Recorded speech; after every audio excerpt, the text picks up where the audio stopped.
and welcome to Dangerous Fly Fishing episode. Actually, this is a special edition episode. We don't have a number for this one, so a little different. Today, we actually have a couple of guests with us. I'm actually not in my regular seat because, well, we have two special guests here. So, to my left, you're right, we have Mr. Jim Carney as well as Jim Crawford. How are you, sirs? Just fine. Doing well, thanks. Good, good. Jim, we talk about you a lot. Well, specifically, Jim talks about Jim a whole lot. So it's really good to see you again, and good to put a face to the name for everybody else.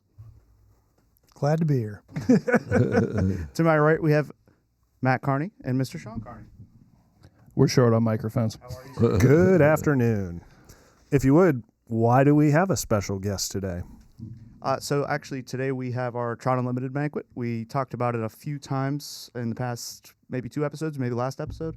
But other than that, yeah, I think that's the only reason why. Well, besides your unfortunateness, but whatever. My unfortunate? Yeah, I don't know. Rude.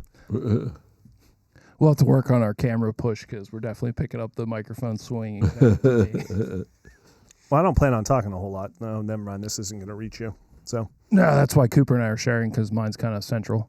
But anyway, Trout Unlimited banquet. Most importantly, we have Jim Crawford in studio.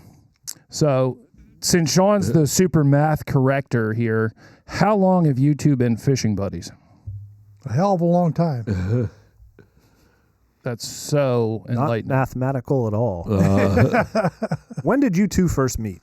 We met in 7th grade. We were side by side in, I don't think it was homeroom. I think it was first period. So what is that, 13, 12? Miss Prozel's English class. Prozel's English class, yeah. Yeah. So what were you guys, about 13 years old? 13 years old. Yeah, Yep. 13. And Jim, you'd already been fly fishing at this point? Since about 9 years old. Okay, and you're just about 74 now?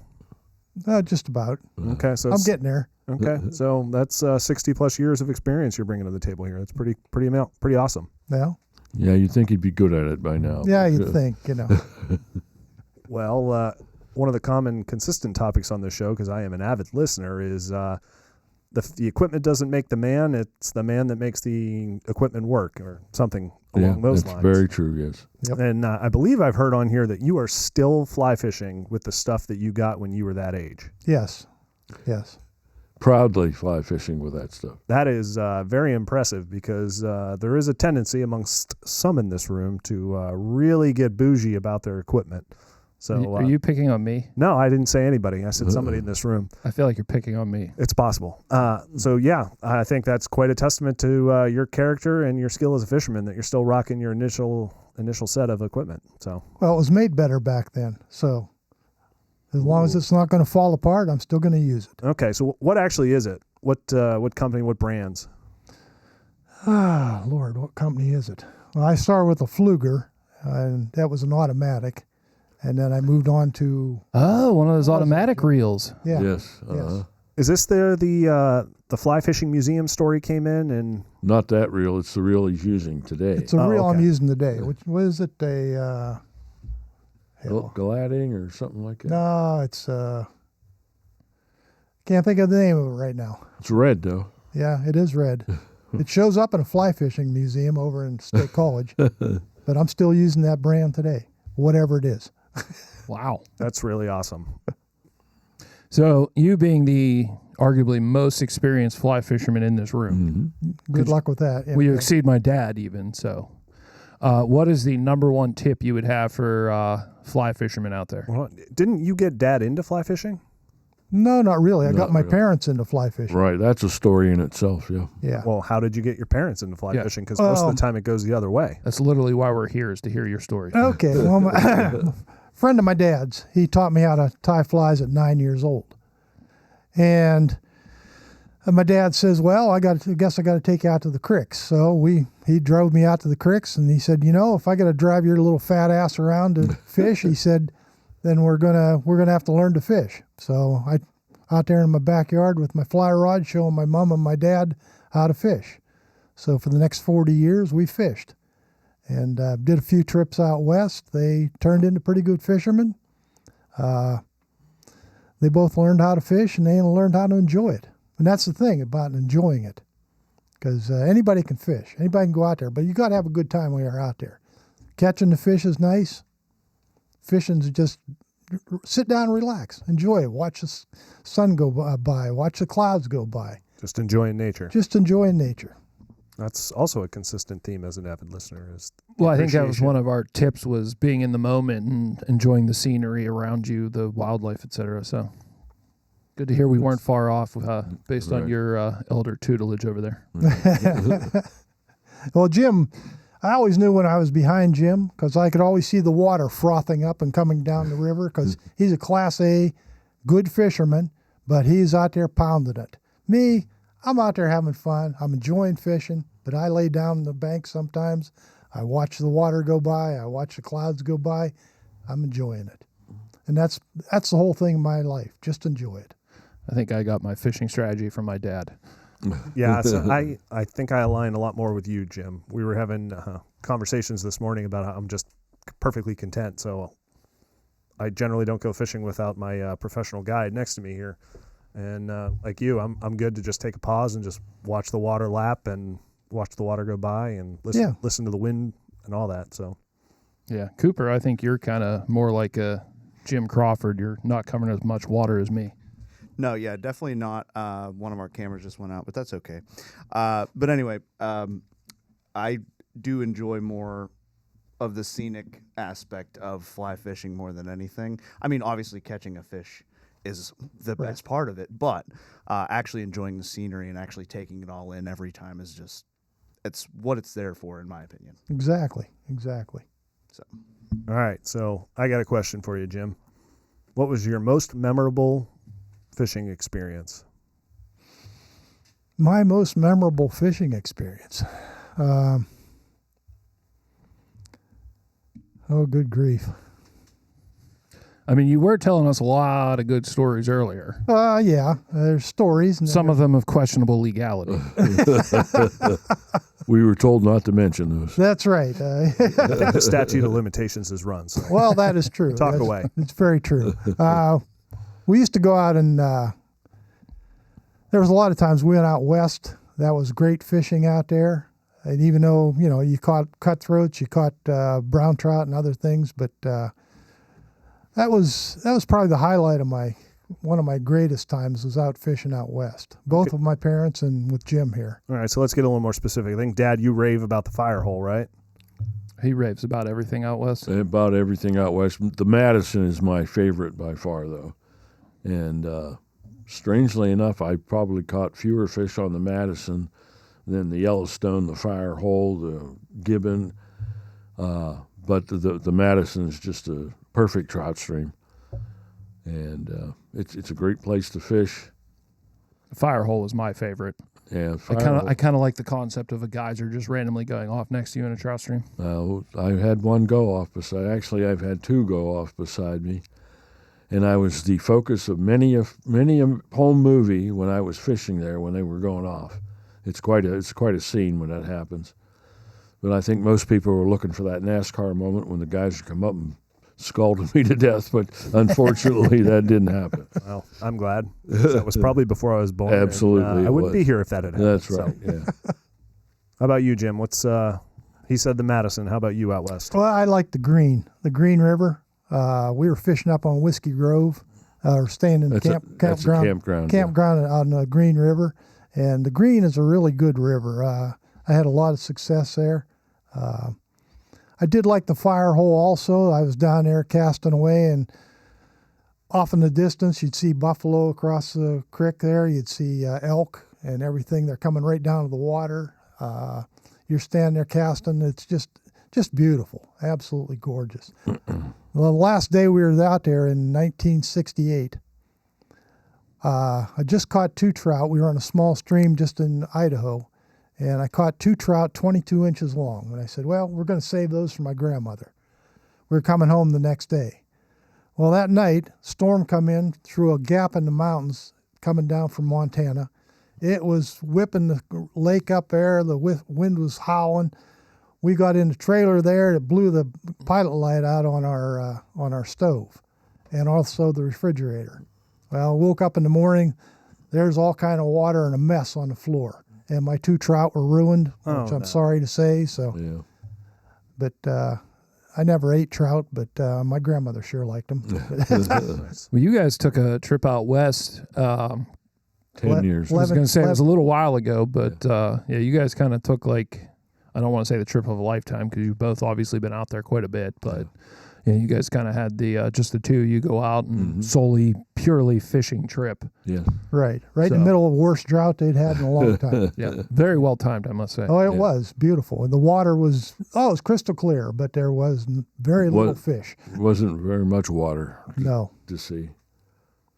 So we said, well, we did so well this year. The next year we planned to go to the Adirondacks, which we found they have droughts too the next year. We had to go 50 miles to find fishable water. Yeah. So it's all a matter of perspective. So I'm hearing don't fish with you guys. That's what I'm hearing. Yes. Yeah. We pretty much. You would bring the agree. bad juju.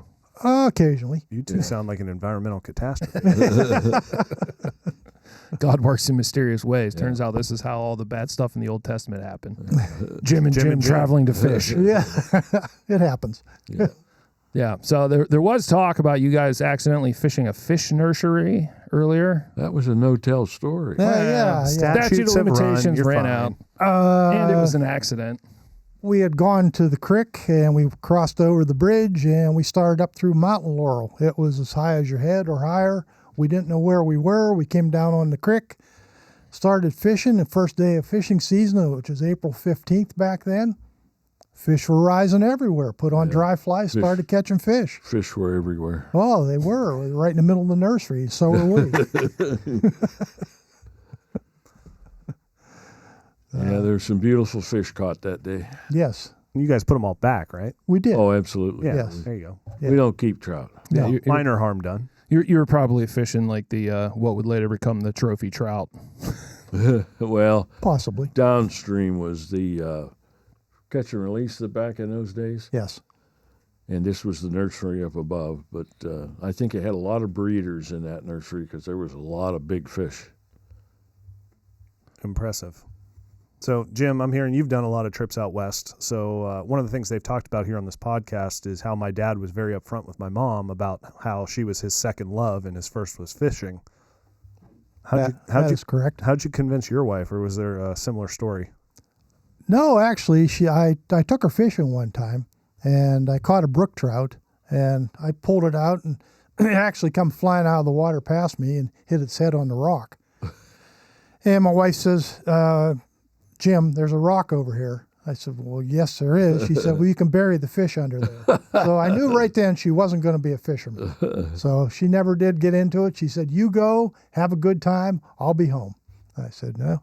So it sounds like the secret is to bring them out, make sure they have a miserable time, so they won't they let you do it alone. Well, not quite, but No. you got to pick the right woman, you know? Yeah, that's the key. Yep. Okay, and Jim, you've been married probably 40-some, 7, yes, 47 years? yes. Okay.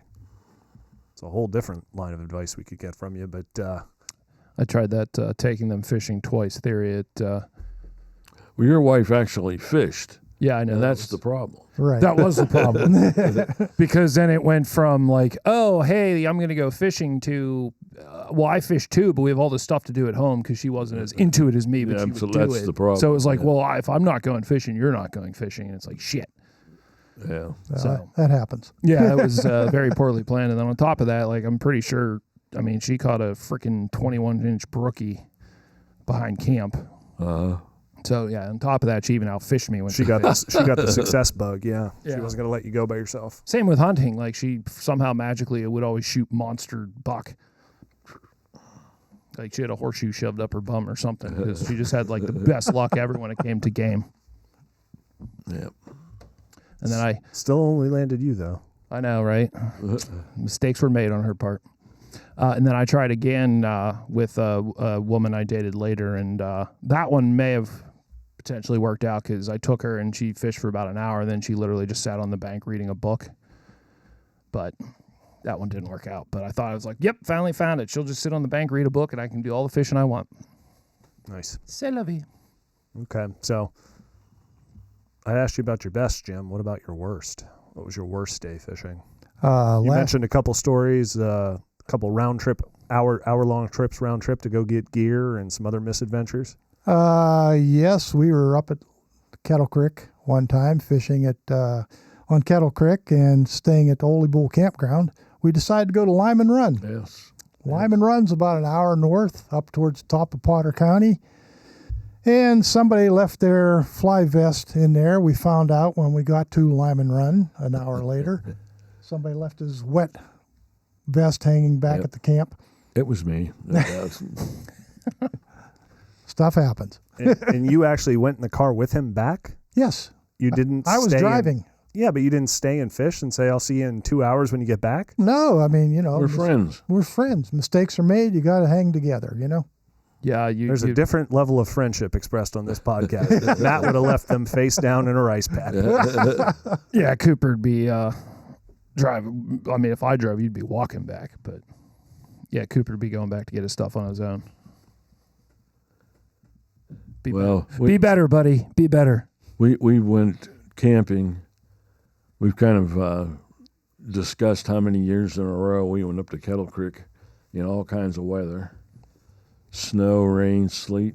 all in Dark one of all in night. one day. Yeah, I mean, we've had a lot of bad things, but we've always stuck 32 years or so Something like that before you got your camp. before I bought camp, yeah. Yeah. Okay. And you guys were hardcore tent camping at that point too, Oh, tents, that was it. That was it. Yeah. which I appreciate because that's how I've done quite a bit of camping in recent years. Like for the beast and stuff, is tent camping. Yeah. Camp's way nicer. So Uli Bull Campground. Does that lead us into the bear story? Might be. Was that at Uli Bull? That was at Holy Bull. Yeah. At Holy Bull. Yeah. We were up camping with some friends, and I got up from the fire. We'd been making mountain pies. I walked across behind the fire, and I went over to get in water jug, and this thing goes roof right in front of me. And I looked down, and there's this bear looking up at me. Turns out he was either going to move. I wasn't going to move because I was scared shitless. So I just stood there. So I just stood there, looked at him. He looked at me. His head was as big as a garbage can. And I said, okay, it's up to you, buddy. He backed up a couple steps and walked into the night. A few weeks later, he come down to raid the garbage down in the dumpster. And a Harley dude had come up there and had made some bacon and eggs and put down his sleeping bag. He's laying there in the sleeping bag, and next thing you know, the people around are hearing screaming and yelling. Look over, he's standing there, laying there. The bear's licking his arm where he'd been making the bacon and eggs. So they went down and got the ranger. He come up with the Cushman, and he's chasing the bear around the park and got him away. And the Harley dude's over there. He gathered everything up, threw him in the saddlebags. Off into the night he went, about 10 o'clock at night, down the road. They trapped that bear out of there a week later. It was 458 pounds. It's the same guy I walked into that night. Wow. Yeah. Big bear, big bear, Big bear. big bear. Yeah. Great outdoors. We had another bear story. I don't know if you remember this one, Jim, with the cooler. With the cooler, yeah. Yep. We had got to Kettle Creek first night, and we decided to go down to the local bar and have a beer or two or five, and so we went down.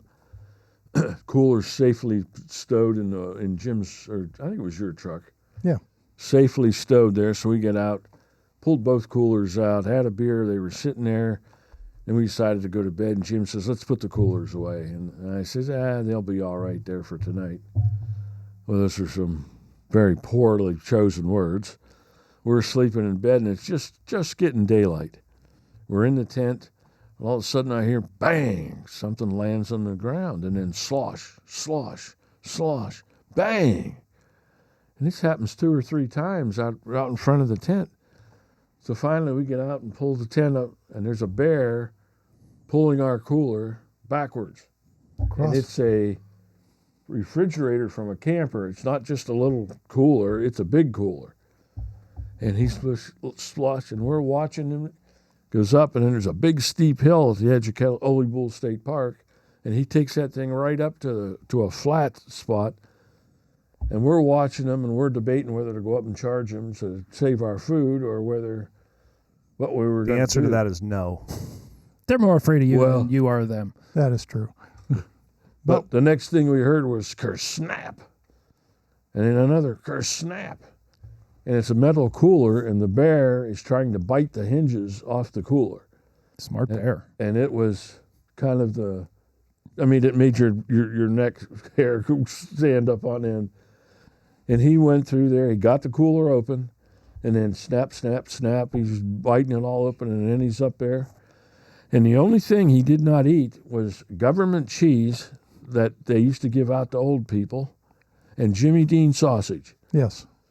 Those are the only things he did not eat. Noted. Cut those out of your diet. Let's go back to this government cheese. What exactly is that? And where did you get it? My grandmother, back in the day, the government had made too much cheese, so they stored it all. And they said, okay, what we're going to do is hand out the cheese to all the elderly people. Well, she was in her 80s, 90s at the time. They said, we're going to give them out. So she got this big hunk of A big hunk. 3 to 5 pound chunk of cheese. He left it there. He would not touch it. You also got powdered milk when you got the cheese. It was all low-income people is what they were trying to feed. Right. But anyway... And bears. And bears. And bears. Or no, they're feeding the bears. So anyway, we sat in the tent for a while, and the bear finally wandered off. And I went up and got the cooler. Well, what was left of the cooler. And I drug it down, and we laughed. I mean, it was Jim's parents' cooler for their camper. Gone. So we drug it over, and there was trash at that time at every campsite. So we drug it out to the trash and sat it there, and we just sat there and looked at it and just laughed and laughed because we were dumbasses for letting the cooler. I was the dumbass. And his truck come by. Not the first time. That he was a dumbass or a truck came by? Truck came by, and they went to the camp in the back. And they were from Ohio, and they set up their tents and set up everything. And they came walking down, and by then a ranger had pulled up, and he was sitting. We knew Jim shot real well, and we were talking to him. And the first thing he said, "Well, you left your cooler out, didn't you?" So we were over there, and you can get fined for doing that, but we knew Jim. We didn't get fined. So, quick question. Why is everybody named Jim in this story? That was a popular name back in the day. We were all about the same age. Yes. Jim Carney, Jim Crawford, Jim Schott. That's 3 Jims in this story alone. Correct. Well, these 3 guys from Ohio, I didn't ask their names. They come over. Dirty Ohesians. And they looking at the cooler. And one guy walked over and he said, "What'd that do, fall off your truck?" And he was laughing about it. And I said, "No, a bear got it." And he goes, he says, "Don't give me any bullshit." And I said, "No," I said, "a bear got it." And the ranger said, "Yeah, don't leave your coolers out." 3 guys walked over, tore down their campsite, loaded their truck, and left. They were a little afraid of bears, I guess. Yeah, I mean, it happens. Some people are terrified of bears. Yep. Some people think they're cute and cuddly, and some people want to shoot them in the face. Yep. What's that?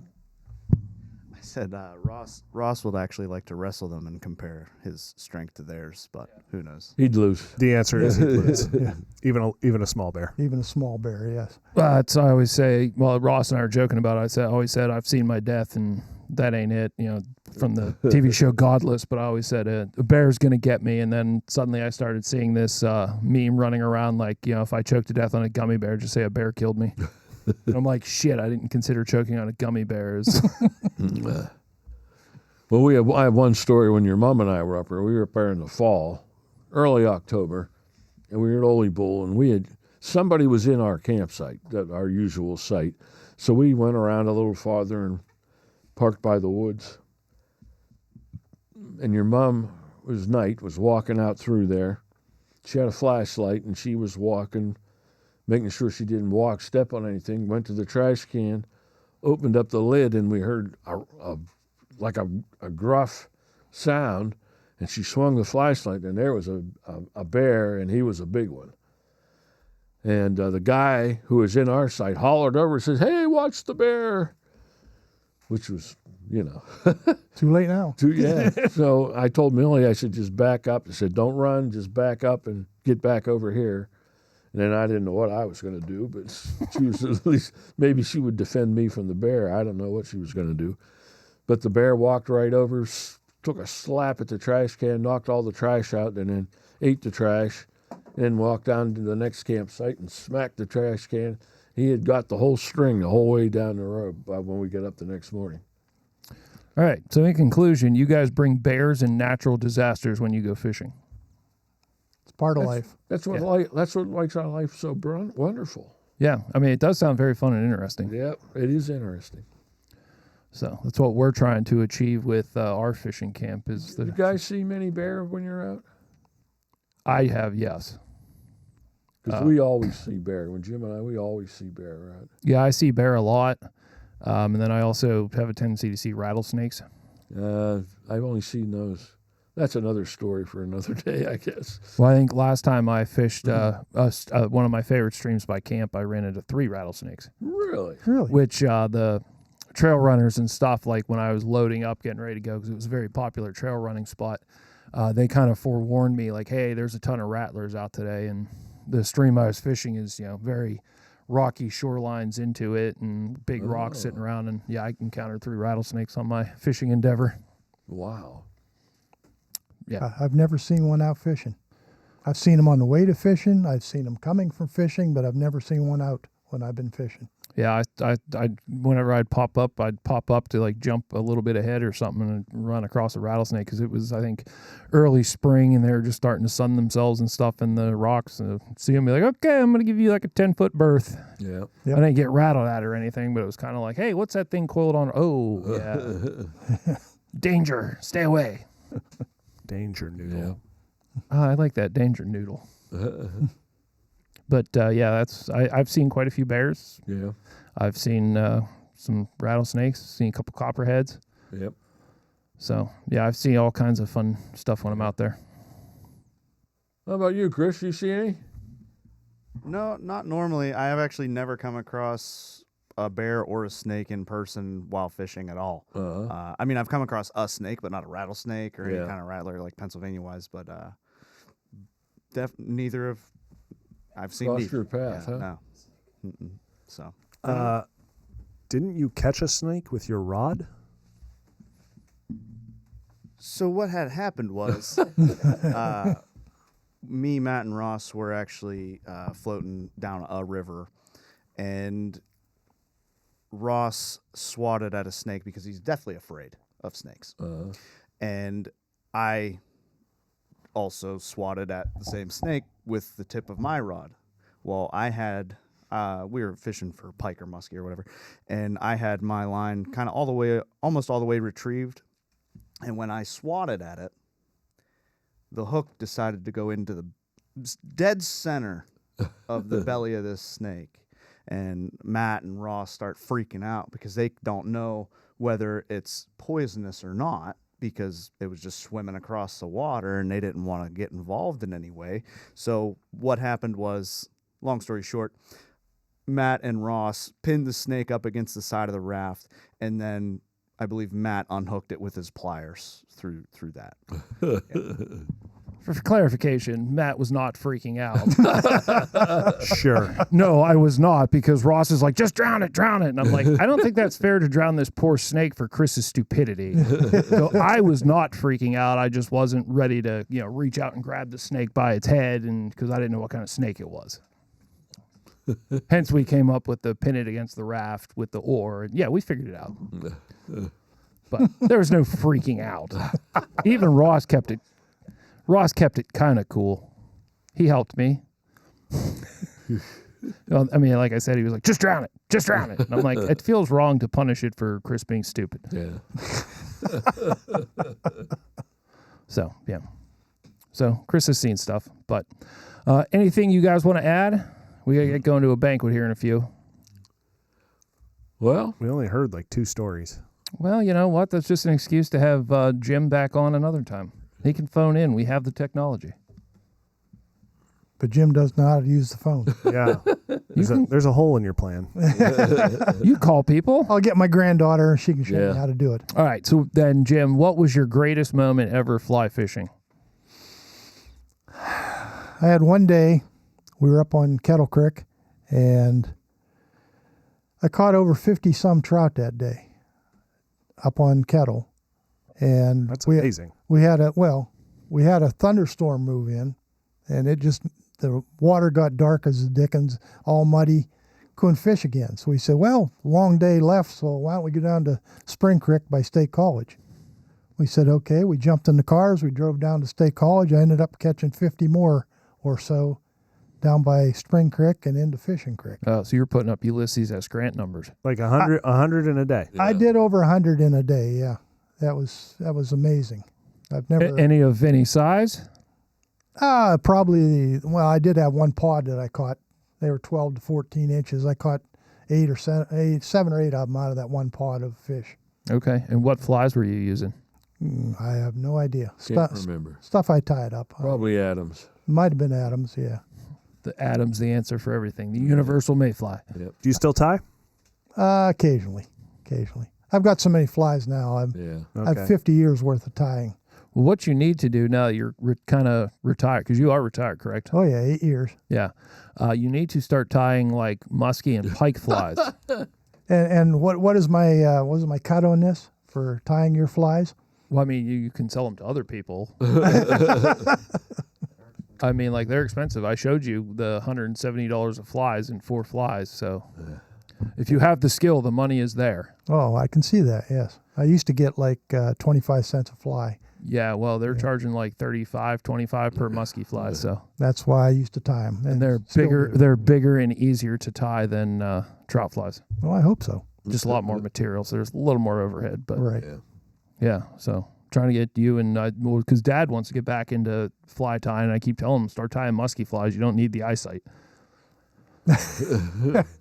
Well, I got 6 grandchildren, so I'm a little busy right Yeah, now. he's occupied. Well, man, I do babysit.